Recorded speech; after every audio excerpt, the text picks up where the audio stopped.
اس کو کیا کہا جاتا ہے؟ حدیث. اور سنت بھی اسی کو کہتے ہیں. نبی صلی اللہ علیہ وسلم کے قول کو، فعل کو، عمل کو تقاریر کو سنت کہتے ہیں. تو جو لوگ حدیث اور سنت کو پڑھتے ہیں، سمجھتے ہیں، عمل کرتے ہیں، اپنا منہج دستور بناتے ہیں، انہی کو اہل الحدیث کہا جاتا ہے. وہ لوگ کہا جاتا ہے نہیں کہا جاتا ہے؟ وہی تو اہل الحدیث ہوتے ہیں. وہی اہل الحدیث. اہل ہند کس کو کہا جاتا ہے؟ اہل پاکستان کس کو کہا جاتا ہے؟ جو پاکستان کے رہنے والے ہیں وہ اہل پاکستان ہیں. جو بنگلہ دیش کے رہنے والے ہیں وہ اہل بنگلہ دیش ہے کہ نہیں؟ جو ہندوستان کے رہنے والے ہیں وہ اہل ہند ہے، اہل ہندوستان ہے کہ نہیں؟ تو اسی طرح سے میرے عزیزو، جو حدیثوں کے اوپر عمل کرنے والے ہیں وہ اہل حدیث، وہ اہل حدیث. اور بعض لوگ کہتے ہیں کہ اہل قرآن کیوں نہیں کہتے؟ قرآن بھی حدیث، میں نے بھی بتایا، حدیث قرآن کو بھی شامل ہے، نبی کے فرمان کو بھی. اس لیے اس کلمے کے اندر دونوں چیزیں ہیں، اس لیے دونوں اچھی چیزیں موجود ہیں، اسے اہل الحدیث کہا جاتا ہے. تو اس طرح سے میرے عزیزوں، میرے دوستوں، تو اہل حدیث کون ہیں؟ اہل حدیث وہ ہیں جو صرف اور صرف رب کے قرآن کو اور مصطفیٰ جان رحمت کے قول اور عمل اور تقاریر کو اپنا منہج اور اپنا طریقہ بناتے ہیں اور مانتے ہیں. دوسرے الفاظ میں یوں کہہ لو کہ اہل حدیث وہ ہیں جو صحابہ کرام رضوان اللہ علیہم اجمعین کے نقش قدم کی پیروی کرتے ہیں. علیکم بسنتی وسنت الخلفاء الراشدین، نبی کی سنت کو، صحابہ کی سنت کو اپنی پیشانیوں کا جھومر بناتے ہیں. اور رب ذوالجلال نے اسی لیے ارشاد فرمایا فَإِنْ آمَنُوا بِمِثْلِ مَا آمَنْتُمْ بِهِ فَقَدِ اهْتَدَوْا. اے دنیا کے لوگ، اگر تم لوگ اس طرح ایمان لے آؤ جس طرح نبی کے صحابہ ایمان لائے ہیں تو تم ہدایت یافتہ ہو. جس طرح وہ عمل کر رہے ہیں اور جس طرح سے ان کا عمل، ان کا ایمان اور عقیدہ اور ان کا منہج ہے، اگر تم اسی طرح سے عمل کرو گے تو تم بھی بولو تم ہدایت یافتہ ہو، تم صحیح راہ پہ. بولو قرآن کا یہ اعلان سچا کیا جاتا ہے.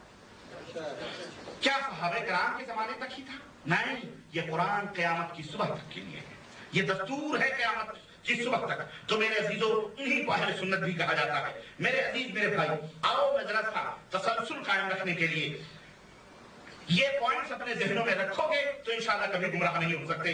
اور اپنے ان تمام دعووں کی دلیلیں میں بھی دے رہا ہوں، آپ گھبرائیں گے نہیں. میں ثابت کروں گا کہ صحابہ کرام اپنے آپ کو اہل الحدیث کہتے تھے. اور اس نجس ناپاک آدمی کو جا کے کوئی بتلائے جو یہ کہتا ہے کہ اہل حدیث سے کفر کی بو آتی ہے، اعوذ باللہ. یہ صحابہ کرام کی توہین نہیں ہے، یہ تابعین کی توہین نہیں ہے، 500 صحابہ کے شاگردوں کی توہین نہیں ہے، جنہوں نے اپنے آپ کو اہل حدیث کہا، جو اہل حدیث کے اوپر فخر کرتے تھے، جو اہل حدیث کی طرف نسبت کرتے تھے، جو اہل حدیث اپنے آپ کو کہتے تھے. یہ تمام تابعین جو ائمہ رحمہ اللہ، ان کی توہین نہیں. میں بھی بتاؤں گا ان کی پوری دلیلیں، میں نے پوری تاریخ رکھی ہے، وہ آپ کی خدمت میں رکھ کے میں اپنی بات کو ختم کروں گا انشاءاللہ تبارک و تعالیٰ. تاکہ کہیں بھی گفتگو ہو، یہاں بھی بیٹھے ہوئے اگر ہمارے درمیان ہمارے بھولے بھالے ایسے اخوان موجود ہوں جو تقلید کے بھول بھلائیوں میں امت پہ بٹے ہوئے ہیں، کوئی حنفی، کوئی شافعی، کوئی مالکی، کوئی قادری، کوئی چشتی، کوئی تیجانی، کوئی جو فرنگتی، کوئی فلانی، کوئی فلانی، کوئی فلانی، یہاں سے اٹھنا، توبہ کر کے اٹھنا ان حقیقتوں کو سمجھ لینے کے بعد میں، تاکہ ہمیں ضرورت، اور سنو ہمیں ضرورت ہے تمہاری. ہم بہت سیریسلی یہ بات کہہ دینا چاہ رہے ہیں کہ ہمارے پاس وقت بہت کم ہے. ہم بھی مر جائیں گے اسی طرح سے. ہمارے سے پہلے جو علماء ہیں، ہماری مسلمانوں کی اصلاح کر کے وہ بیچارے مر گئے، وہ مر گئے، چلے گئے، اور جن کو سدھرنا تھا سدھرے، جو نہیں سدھرے نہیں سدھرے. لیکن اب ہماری منزل تم بعد میں ہوگے.